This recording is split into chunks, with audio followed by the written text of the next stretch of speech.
You know, I had a great experience that happened to me one Monday night when I was working at the Christian Science reading room. It was on a Monday night, fairly quiet, and out of nowhere, this woman comes rushing in to the reading room, a young woman in her 30s. And she wasn't alone. She was with her two little kids and two uncles, and she was there to pick up her father. And she yells out, first thing out of her mouth was, the book, tell me about the book. And I kind of look up sheepishly a little bit, and I asked her, what book would that be?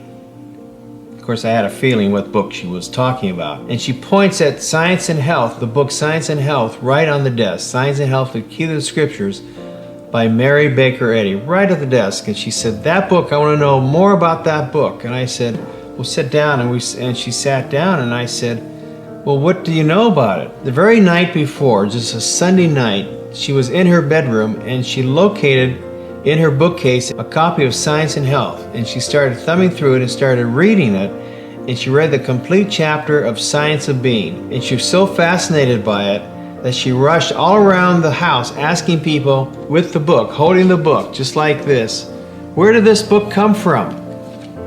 And nobody knew. No one had a clue. So here it was the very next day. She's coming into the airport with her family to pick up her father, walked right by the reading room and looked over, and there was Science and Health in the window.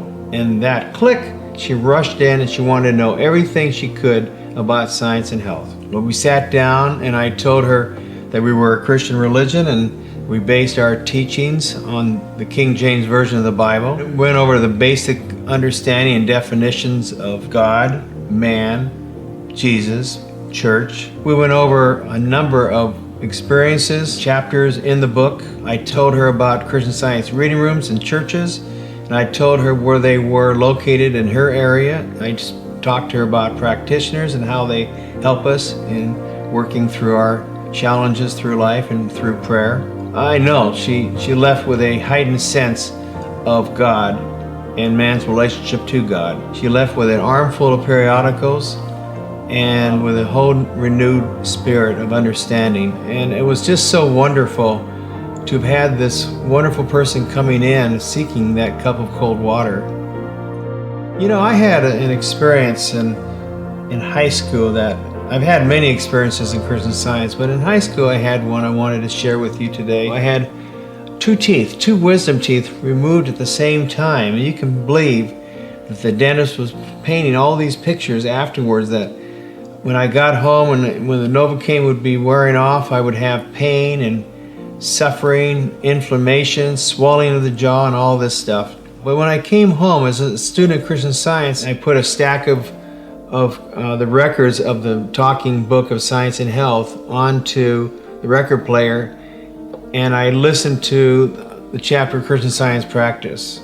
And one quote that stood out in my thought, Mary Baker Eddy says, nothing but the power of truth can prevent the fear of error and prove man's dominion over error. So to me, all the man-made suggestions that we are limited by any sense of life in or belief in matter has been dismissed in favor of God's ever-present love. And that's what I reflected on and dwelt on. When the Novocaine wore off, I was free of any sense of pain. I had no pain, no inflammation of any type in my mouth.